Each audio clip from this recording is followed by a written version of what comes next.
고사성어 중에 청출어람이라는 말이 있습니다. 쪽에서 나온 푸른 물감이 쪽빛보다 더 푸르다라는 뜻으로 제자가 스승보다 더 나음을 비유하는 말입니다. 제자가 스승을 뛰어넘고 후배가 선배를 뛰어넘고 자식이 부모를 뛰어넘는 것, 결코 쉬운 일은 아니지만 그러나 우리는 그렇게 되기 위해 노력하며 살아야 할 것입니다. 성경에 보면 선지자 엘리사가 바로 그런 사람이었습니다. 그는 애언운동을 대표하는 자기 스승 엘리사 선지자보다 더 크게 쓰임받은 그야말로 청출어람을 이룬 인물입니다. 우리는 매주일마다 열왕기 상하를 통해서 엘리야 시대에 일어났던 애언운동에 대해 말씀을 나누고 있습니다. 근데 오늘 본문에 보면 하나님께서 회오리 바람으로 엘리야를 하늘로 데려가시려고 했을 때 엘리야는 늘 자신을 따라다니던 제자 엘리사를 길갈에 머물게 하고는 혼자 마지막 여행을 떠나려고 했습니다. 그런데 제자 엘리사는 결코 스승 엘리야를 떠나려고 하지 않았어요. 엘리야가 너는 여기 머물라, 하나님이 나를 베델로 보내느니라 라고 했지만 엘리사는 여호와께서 살아계심과 당신의 영혼이 살아있음을 두고 맹세하노니 내가 당신을 떠나지 아니하겠나이다 라고 합니다.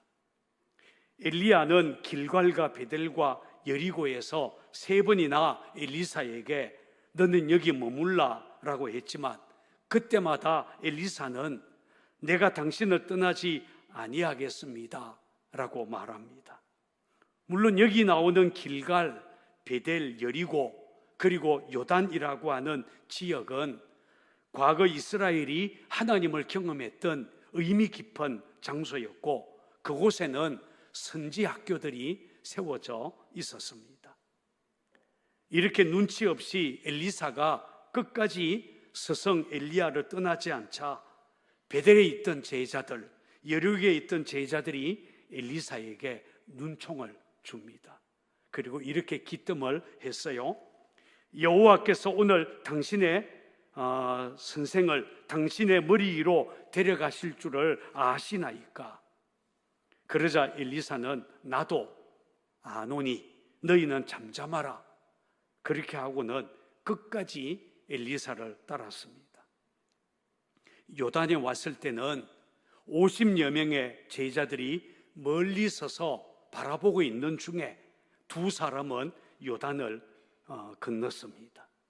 그런데 여러분, 하나님께서 회오리 바람으로 엘리야를 올리시는 그 기가 막힌 역사의 현장을 그의 제자들은 멀리 서서 구경만 하고 있었다니 여러분 좀 안타깝지 않습니까? 요즘 우리 중에도 이렇게 멀리 서서 바라보기만 하는 구경꾼으로 만족하는 사람들이 많습니다. 아이고 저 집사님 열심히 일하네, 대단해, 나도 한때 그래 봤어.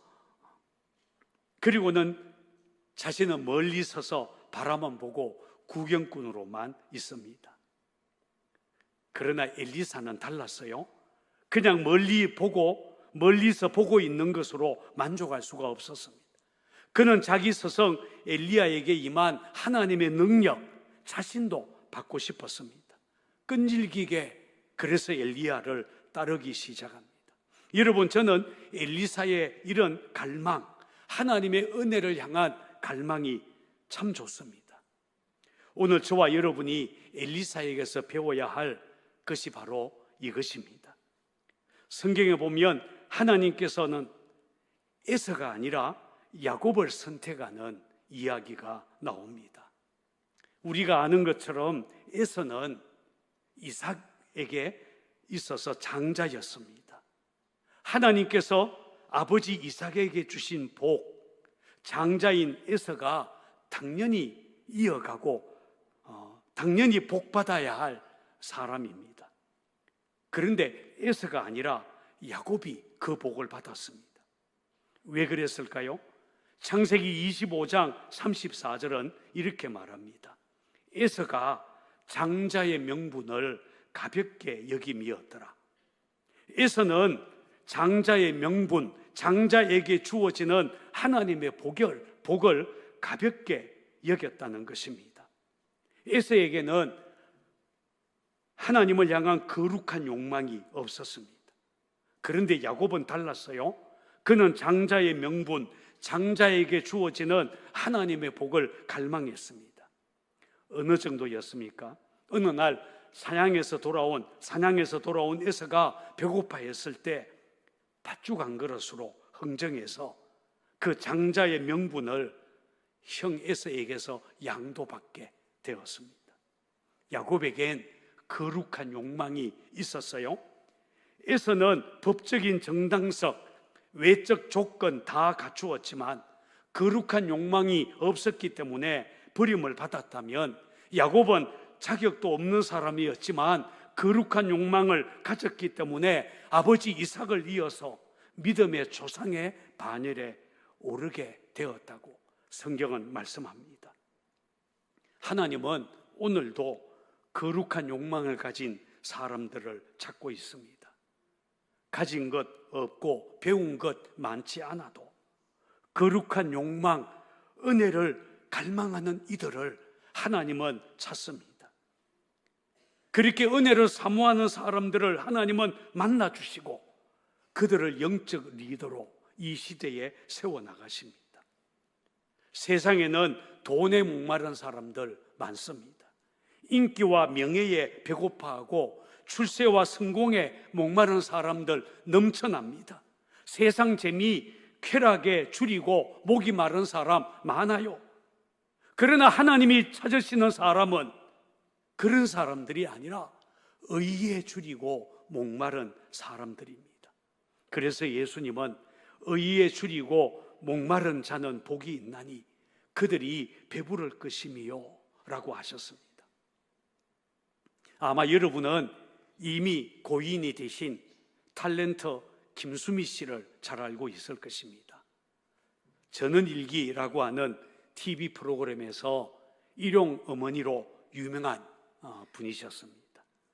그런데 이분이 쓴 얘들아 힘들면 연락해 라는 자서전적인 책이 있어요. 근데 이 책에 보면 김수미 씨가 7살 때, 어렸을 때의 한 이야기를 소개하는 대목이 나옵니다. 어느 여름날 아버지를 따라서 들에 나갔다고 합니다. 아버지는 아끼는 송아지를 자기에게 맡기고는 내 큰성 시집갈 미천이여 잘 먹여 이렇게 말하고는 겨울로 멱을 감으러 갔다고 합니다. 그런데 얼마 후에 갑자기 구름이 몰려오더니 천둥 소리가 요란해졌습니다. 온 천지가 깜깜해졌어요. 얌전히 풀을 뜯던 송아지가 천둥 소리에 놀라가지고 언덕 아래로 뛰어갑니다. 이때 어린 수미는 꽃비를 팔에 감고 송아지를 꽉 붙잡았습니다. 그러나 송아지의 힘에 그만 쓰러져 버리고 말지요.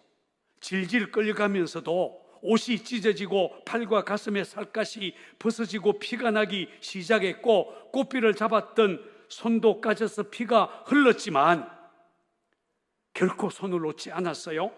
언제 달려왔는지 아버지가 소리를 질렀습니다. 꽃비 나와버려! 그러나 어린 수미는 가시덤불에 팔뚝과 배가 쓸려서 피를 흘리면서도 소리를 질러댑니다. 못 나요, 못 나요. 우리 성 시집갈 미천이에요. 뒤쫓아온 아버지가 겨우 송아지를 멈춰 세웠고 가슴이 찢겨져 피가 뚝뚝 떨어지는 어린 딸을 품에 안고 아버지도 딸도 엉엉 울었다고 그 책에 기록되어 있습니다. 그런데 그 어렸을 때에 끝까지 송아지 꽃비 붙잡고 놓지 않았던 그 끈질김, 바로 이 끈질김이 생존 경쟁이 치열한 방송 세계에서 자신을 살아남게 했다. 그렇게 쓰고 있습니다. 여러분, 신앙생활도 마찬가지입니다.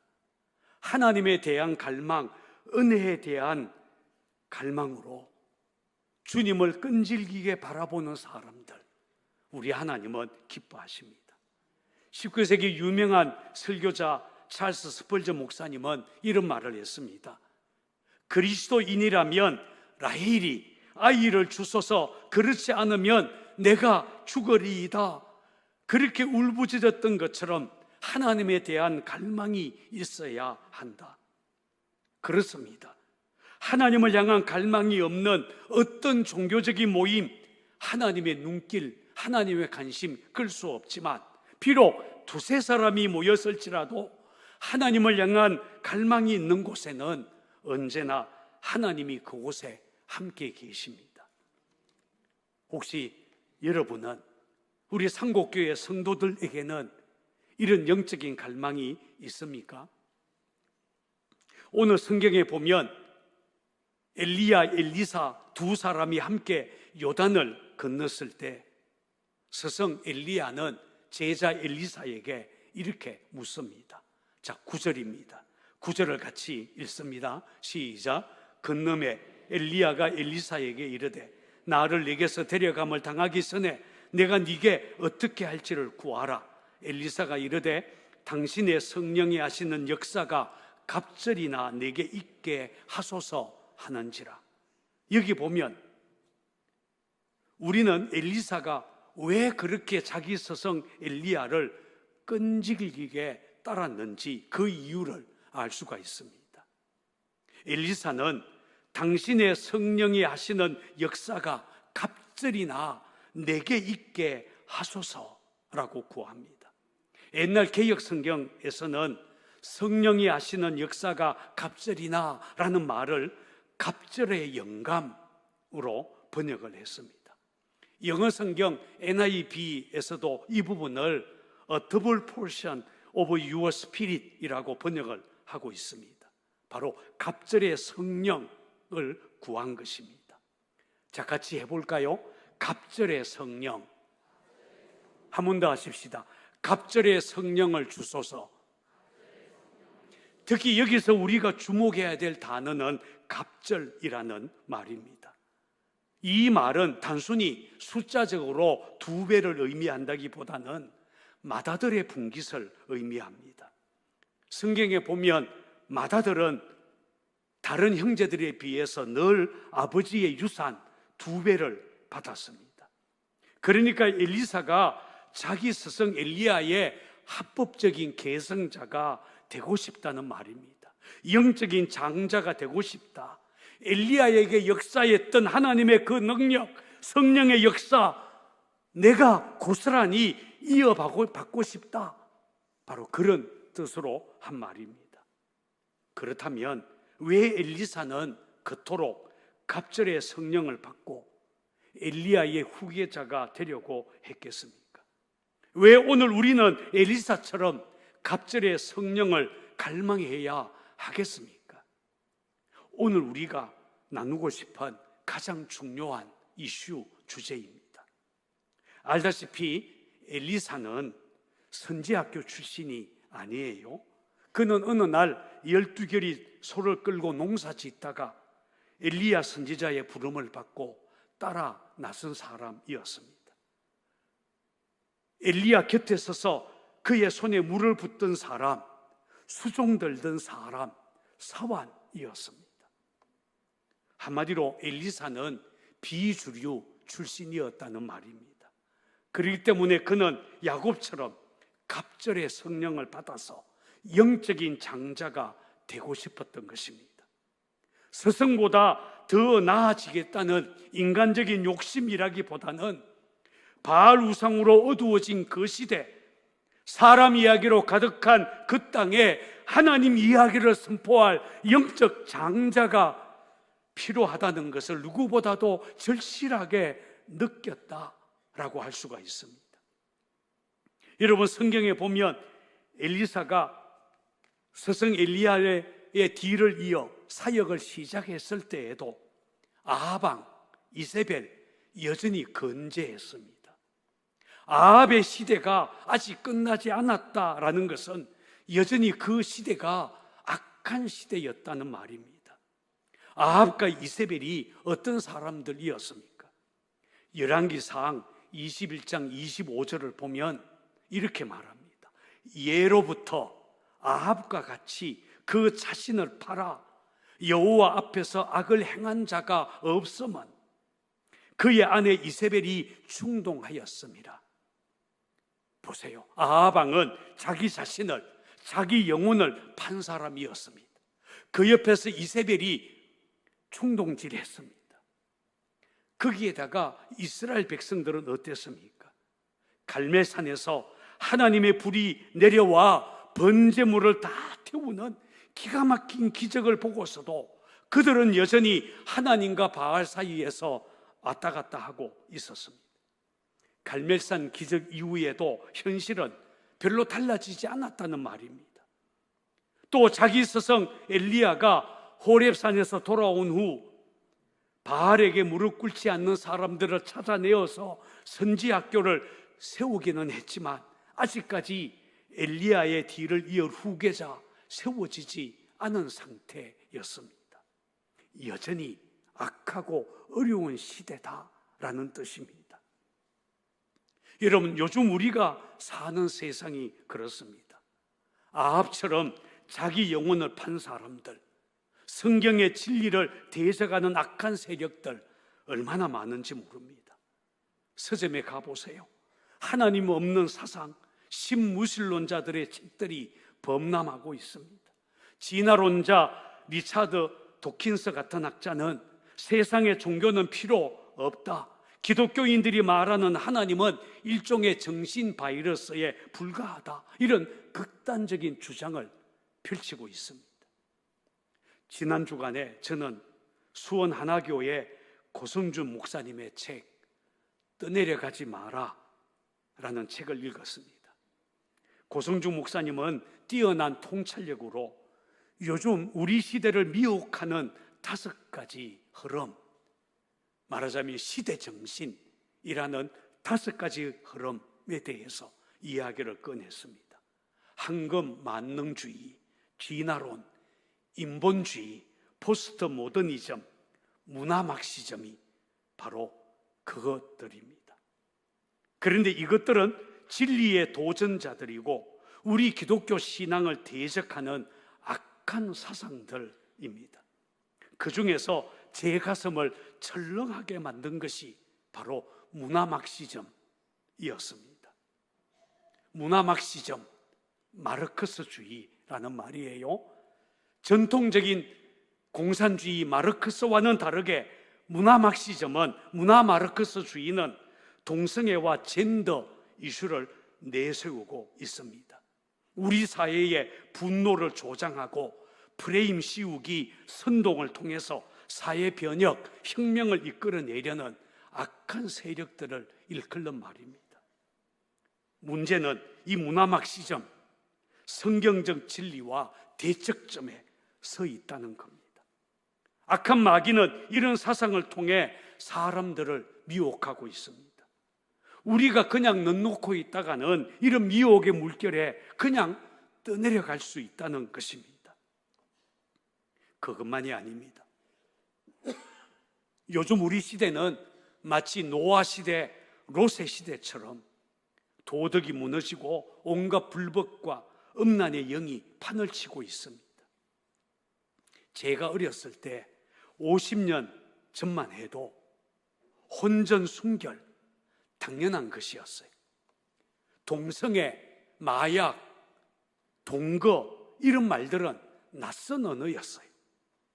그러나 요즘에는 혼전 성관계 자연스럽게 받아들이고 있고 음란한 동영상, 동성애, 마약, 우리 아이들의 일상을 무너뜨리고 있습니다. 청년 사역하는 어떤 목사님의 말에 따르면 요즘 젊은 사람들이 2사람 사귄다 이렇게 하면 이미 성적인 관계 맺었다는 것을 의미한다라고 말했습니다. 우리 사회는 성적인 순결을 지키는 것이 얼마나 중요한지를 이미 다 잊어버린 것 같습니다. 다 갖다 버렸어요. 그러다 보니까 결혼하고 난 이후에도 불륜으로 깨어지는 가정들이 얼마나 많은지 모릅니다. 이런 악한 시대에서 예수 믿는 우리들, 하나님의 말씀을 소중히 여기고 경건한 믿음의 삶을 지키기 얼마나 어렵겠습니까? 주변에서는 신앙생활을 적당하게 하라고 말합니다. 깊이 빠지지 마, 이렇게 말합니다.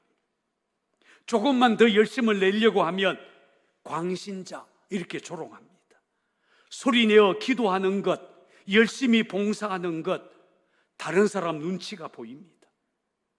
주변 사람들의 눈에 거슬리지 말아야 하고 감정 상하게 해서도 안 된다고 이야기합니다. 그렇게 적당하게 1년, 2년 신앙생활 하다 보니까 새벽기도 안 해도 괜찮고 주일 예배 빠지고 놀러 다녀도 우리 안에 계신 성령님의 책망조차 느껴지지 않을 정도로 마음이 냉랭하게 식어져 버렸습니다. 전도 아예 엄두조차 못 내고 있습니다. 미지근한 신앙이 된 것입니다. 그런데 여러분, 정말 우리가 이래도 괜찮겠습니까? 요한계시록에 보면 소아시아 7교회 중 라오디게아 교회가 그랬습니다. 그들의 믿음은 한마디로 미지근했어요. 차지도 않고 뜨겁지도 않았습니다. 주님이 그들을 보고 뭐라고 하셨는지 아십니까? 내가 차든지 뜨겁든지 하라. 내가 이같이 미지근하여 뜨겁지도 아니하고 차지도 아니하니 내 입에서 너를 토하여 버리리라. 주님이 토하여 내버리겠다라고 하셨습니다. 그러니 우리가 어떻게 대강 적당하게 신앙생활 하겠습니까? 예수를 믿는데 이렇게 힘이 없어도 괜찮겠습니까? 교회는 다니는데 이렇게 기도 안 해도 괜찮겠습니까? 예배는 드리는데 이렇게 마음은 냉랭하고 은혜 못 받아도 아무렇지도 않습니까? 이렇게 희미하게 신앙생활 하다간 하나님 입에서 토하여 내버림을 당하게 된다면, 세상 흐름에 그냥 떠밀려 다닌다면 어떻게 되겠습니까? 오늘 우리에게 갑절의 성령이 필요한 이유가 여기에 있습니다. 어려운 시대에 이기려면 갑절의 성령 구해야 합니다. 암울한 시대일수록 앞장서서 달려가는 영적인 장자들이 필요합니다. 갑절의 성령을 가진 사람들, 배나 더 헌신할 사람들, 배나 더 주님을 사랑하는 사람들, 여러분 일어나야 하지 않겠습니까? 우리가 계속해서 성경 본문을 보면 불수레와 불말이 엘리야와 엘리사 두 사람을 갈라놓고 하나님께서 회오리 바람으로 엘리야를 하늘로 올려갈 때 엘리사는 이렇게 소리쳤습니다. 내 아버지여, 내 아버지여, 이스라엘의 병거와 마병이여. 엘리야가 살아있을 동안 그가 병거, 마병처럼 이스라엘의 강력한 무기, 곧 이스라엘을 지키는 사람이었다는 것입니다. 그런데 그가 사라지고 나면 누가 이스라엘의 병거가 되고 누가 이스라엘의 마병이 되겠습니까? 그래도 깨어서 기도하던 우리의 믿음의 선배들이 점점 나이가 들어가고 그리고 이 땅에서 사라져 가는데 누가 교회를 위해 기도하고 이 시대의 영적인 장자로 세워져 나가야 하겠습니까? 엘리사는 자기 옷을 둘로 찢어버립니다. 자기 스승 엘리야의 몸에서 떨어진 겉옷을 붙잡았습니다. 엘리야의 후계자가 되어서 더 이상 자기 옷이 아니라, 자기 능력이 아니라 엘리야에게 역사했던 성령의 능력으로 이제 살겠다고 한 것입니다. 자, 14절을 같이 읽겠습니다. 시작. 엘리야의 몸에서 떨어진 그의 겉옷을 가지고 물을 치며 이르되 엘리야의 하나님 여호와는 어디 계시니까 하고 그도 물을 치매 물이 이리저리 갈라지고 엘리사가 걷느니라. 여기 보면 엘리사는 스승 엘리야의 몸에서 떨어진 겉옷을 손에 잡고는 요단물을 치기 시작합니다. 그러자 놀라운 일이 일어났습니다. 요단물이 갈라진 것입니다. 하나님이 엘리야와 똑같은 방법으로 그에게 역사하시고 있었던 것입니다. 엘리야에게 역사하셨던 성령님이 엘리사에게 고스란히 임했습니다. 이제 하나님은 엘리사를 통해 일할 것입니다. 엘리사를 이스라엘의 마병으로, 이스라엘의 병거로 삼으실 것입니다. 엘리사 시대가 열린 것입니다. 엘리야의 겉옷을 손에 잡고 엘리사 시대, 새로운 시대 하나님이 열어주신 것입니다. 그런데 스승 엘리야는 주로 심판을 선언했던 선지자였습니다. 꼭 그런 것은 아니었지만 바알 숭배자들과 영적인 싸움을 해야 했던 엘리야는 주로 하나님의 심판을 선언했어요. 그리고 자신의 이름 엘리야처럼 나의 하나님은 여호와시다, 그것을 세상에 드러냈습니다. 반면에 엘리사의 사역은 달랐습니다.